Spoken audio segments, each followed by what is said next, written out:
आप सभी को नमस्कार। गवर्नमेंट यानी सेंट्रल गवर्नमेंट ने फॉर्मुलेट किया है फर्स्ट इक्वल अपॉर्चुनिटी पॉलिसी, यानी पहला समान अवसर वाला नीति फॉर्मुलेट किया गया है गवर्नमेंट के तरफ से। किसके लिए? ट्रांसजेंडर पर्सन के लिए। ट्रांसजेंडर पर्सन वो पर्सन होते हैं जिनका बर्थ से कोई जेंडर असाइन नहीं होता। जैसे से हम लोगों का बर्थ से ही, जन्म से ही एक जेंडर असाइन हो गया, या तो मेल है या फीमेल है, लेकिन इनका कुछ असाइन नहीं होता है ना। इसलिए इनको अभी भी हमारे समाज में कलंक वगैरह माने जाते हैं। तो यह पहला पॉलिसी फॉर्मुलेट किया गया है। इससे पहले हमारे पास ऑलरेडी एक्ट है, एक्ट के तहत ऑलरेडी हमारे पास उसका रूल है, लेकिन यह पहला पॉलिसी फॉर्मुलेट किया गया गवर्नमेंट के तरफ से, जो कि फर्स्ट इक्वल अपॉर्चुनिटी पॉलिसी। इसको बोला गया है India's first equal opportunity policy for the transgender person, यानी भारत का पहला समान अवसर नीति ट्रांसजेंडर पर्सन के लिए। तो चलिए इस वीडियो के माध्यम से हम देखेंगे कि एक्चुअली यह पॉलिसी कैसे फॉर्मुलेट किया गया, उसके बाद हम देखेंगे व्हाई, क्यों फॉर्मुलेट किया गया, उसके बाद देखेंगे ये पॉलिसी के अनुसार क्या क्या करना है और क्या क्या नहीं करना है किसी भी ऑर्गेनाइजेशन में, किसी भी वर्क प्लेस पे। और दूसरी बात, कंसर्न जो मिनिस्ट्री है वो कौन है, किसने यह पॉलिसी को फॉर्मुलेट किया है, बनाया है, ये सारी चीज इस वीडियो के माध्यम से हम जानने का प्रयास करते हैं। चलिए शुरू करते हैं न्यूज। लेकिन उससे पहले अगर आप नए हैं और इस वीडियो को देख रहे हैं तो प्लीज इस चैनल को सब्सक्राइब कीजिए। चलिए शुरू करते हैं। सेंटर जो है फॉर्मुलेट किया, अभी बात की है हम क्या, India's first equal opportunity policy, Bharat का पहला समान अवसर नीति। किसके लिए? ट्रांसजेंडर कम्युनिटी के लिए, है ना, जिनका कोई जेंडर असाइन बर्थ से नहीं, उसको ट्रांसजेंडर बोलते हैं। बस इतना ही समझिए। अब इस पॉलिसी में तो बहुत सारी बातें बताई गई, लेकिन मेन बातें यह बताई गई है कि कोई जो ट्रांसजेंडर पर्सन है वो अपना जेंडर आइडेंटिटी जब तक बोले नहीं डिस्क्लोज करने के लिए, कोई डिस्क्लोज नहीं कर सकता है। यानी मान लीजिए कि यह ट्रांसजेंडर पर्सन है। अब यह ट्रांसजेंडर पर्सन जब तक यह बोले नहीं कि हाँ हम ट्रांसजेंडर पर्सन है, तब तक कोई डिस्क्लोज नहीं कर सकता है। दूसरी बात कि यह जो पॉलिसी आया है, यह पॉलिसी किसके तहत आया है? हमारे पास already transgender person protection of right act 2019 है और transgender person protection of right rule 2020 है। इसके तहत यह पॉलिसी को फॉर्मुलेट किया गया है। क्लियर? इस पॉलिसी को अब हम देखते हैं कि यह पॉलिसी क्यों फॉर्मुलेट किया गया है। यह पॉलिसी क्यों फॉर्मुलेट किया गया है? देखिए, इस पॉलिसी को कौन सा मिनिस्ट्री फॉर्मुलेट किया है? Ministry of social justice and empowerment.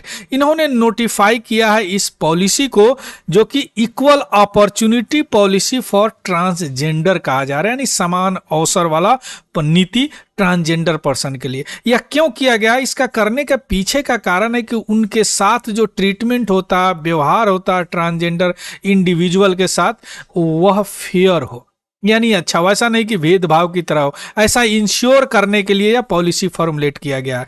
दूसरा, एक इन्वायरमेंट फ्री हो डिस्क्रिमिनेशन से, उनके साथ बहुत सारा भेदभाव भी किया जाता है, तो वह वैसा इन्वायरमेंट क्रिएट करना कि उनके साथ भेदभाव नहीं हो, है ना, उनके साथ कोई हैरेसमेंट नहीं हो। और दूसरी बात, किसी भी वर्क पैलेस पे उनके साथ बायसनेस नहीं हो कि ट्रांसजेंडर है इसलिए यहाँ नहीं बैठेंगे, ट्रांसजेंडर है इसलिए वहां नहीं जाएंगे, है ना, यह नहीं होना चाहिए। यह पॉलिसी ऑलरेडी सारे स्टेट गवर्नमेंट के पास भेजा जा चुका है, चीफ सेक्रेटरीट के पास भी भेजा जा चुका है, और उनसे ऐसा बोला गया है कि इसका जो इम्प्लीमेंटेशन है उसको इंश्योर करे।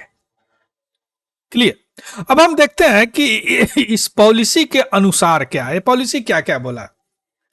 थोड़ा सा हिंट्स मैं शुरू में दे दिया हूं कि आप पॉलिसी राइट देता है, अधिकार देता है ट्रांसजेंडर पर्सन को कि वह अपना प्रोनाउन, यानी ही होंगे या सी होंगे, जेंडर मेल होंगे क्या फीमेल होंगे, यह चूज करे। यानी किसी दूसरे को यह अधिकार नहीं देता है कि वह ही है कि सी है या अपना मेल है या फीमेल है। और जो वह चुन के देगा, जो उसका कंसेंट हो गया, जिस ऑर्गेनाइजेशन में वह काम कर रहे हैं उस ऑर्गेनाइजेशन में उसी प्रोनाउन, उसी जेंडर से उनको एड्रेस किया जाएगा, उसी नाम से उनको एड्रेस किया जाएगा।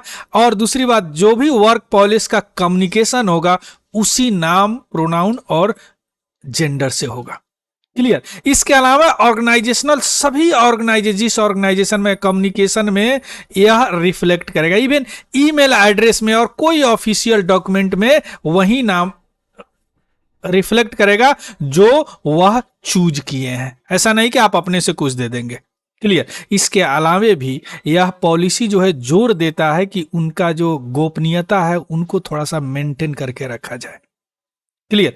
अब इन सारी चीजों में अगर कोई ऑर्गेनाइजेशन अगर इसको वायलेट करता है तो वह डिपार्टमेंट उसका इंक्वायरी और कर सकता है और ऐसा इंश्योर करेगा कि उनके खिलाफ एक्शन हो। जेल की भी व्यवस्था है और फाइन की भी व्यवस्था की, पनिशमेंट का व्यवस्था किया गया है इस पॉलिसी के तहत।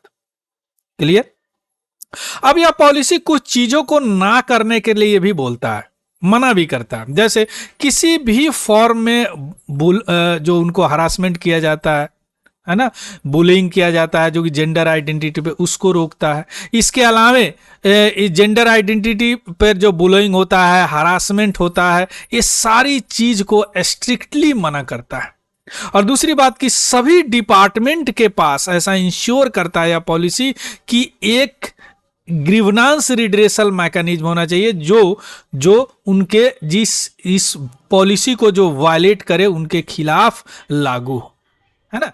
तो इस तरह का यह व्यवस्था किया गया। इसके अलावा कुछ इंफ्रास्ट्रक्चरल फैसिलिटी यानी आधारभूत संरचनाओं की भी बात किया गया है। जैसे उन्होंने बोला कि सभी वर्क पॉलिसी पे इंफ्रास्ट्रक्चर, आधारभूत संरचना दिया जाए जो ट्रांसजेंडर एम्प्लॉय के लिए अनुकूल हो। जैसे यूनिसेक्स टॉयलेट बनाया जाए, है ना, हाइजीन प्रोडक्ट वगैरह वहां पे प्रोवाइड कराया जाए, जैसे कि जिससे कारण कि ट्रांसजेंडर कम्युनिटी अपने ड्यूटी को अच्छी तरह कर सके। क्लियर। अब हम देखते हैं कि बहुत सारी चैलेंजेस भी है अभी हमारे समाज में, हमारे भारत में। जैसे अभी भी कलंक माना जाता है, सामाजिक कलंक माना जाता है ट्रांसजेंडर को, जिसके कारण उनके साथ बहुत सारी भेदभाव भी होता है। जो भी बेसिक कम्युनिटी है उसमें पूरी तरह उनको एक्सेस अभी भी नहीं दिया गया।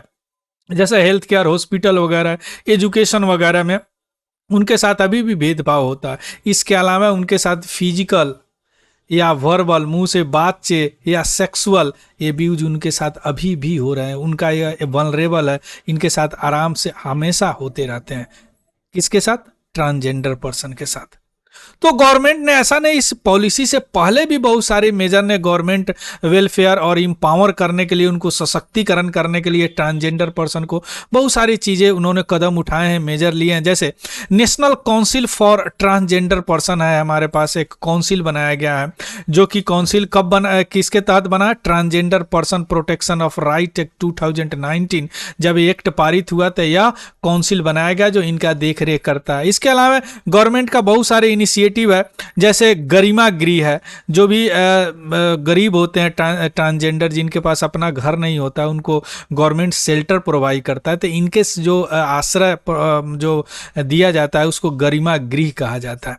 इसके अलावा national portal of transgender person है, यहाँ पे जाके वो लोग अपना सर्टिफिकेट ले सकते हैं आइडेंटिटी का, जिसमें बिना फिजिकल इंटरफेस के ही ले सकते हैं। पहले होता था कि जाइए वहाँ पे दिखाइए कि हाँ हम ये जेंडर है, तो फिजिकल उसका इंटरफेस करना पड़ता था उनको किसी अधिकारी के सामने, तो वो नहीं है। अब ये आइडेंटिटी कार्ड इस पोर्टल से ले सकते हैं। इसके अलावा नालसा जजमेंट जो 2014 में आया था, उसमें ट्रांसजेंडर पर्सन को ऑलरेडी रिकॉग्नाइज किया लीगली कि वह थर्ड जेंडर है, यानी ये तो मेल नहीं है, फीमेल नहीं है, यह थर्ड जेंडर है ना, तो यह रिकॉग्नाइज किया जा चुका है। तो ये सारी इनिशिएटिव ऑलरेडी गवर्नमेंट के तरफ से उठाया जा चुका है, वेलफेयर, उनके भलाई और उनको एम्पावर करने के लिए ट्रांसजेंडर कम्युनिटी। इसी में एक यह पॉलिसी आया है जो पहली बार इक्वल अपॉर्चुनिटी पॉलिसी है ट्रांसजेंडर पर्सन के लिए। क्लियर। इसका पीडीएफ हमारे Telegram channel Tiwari general study से आपको मिल जाएगा, वहाँ से आप देख सकते हैं। क्लियर। और उसको भी ज्वाइन कर लीजिएगा। अगर यह वीडियो इन्फॉर्मेटिव लगा हो, अगर आप कुछ सीखे हो, तो इसको लाइक ज़रूर कीजिएगा। So thank you, have a good day and happy learning. Thank you very much.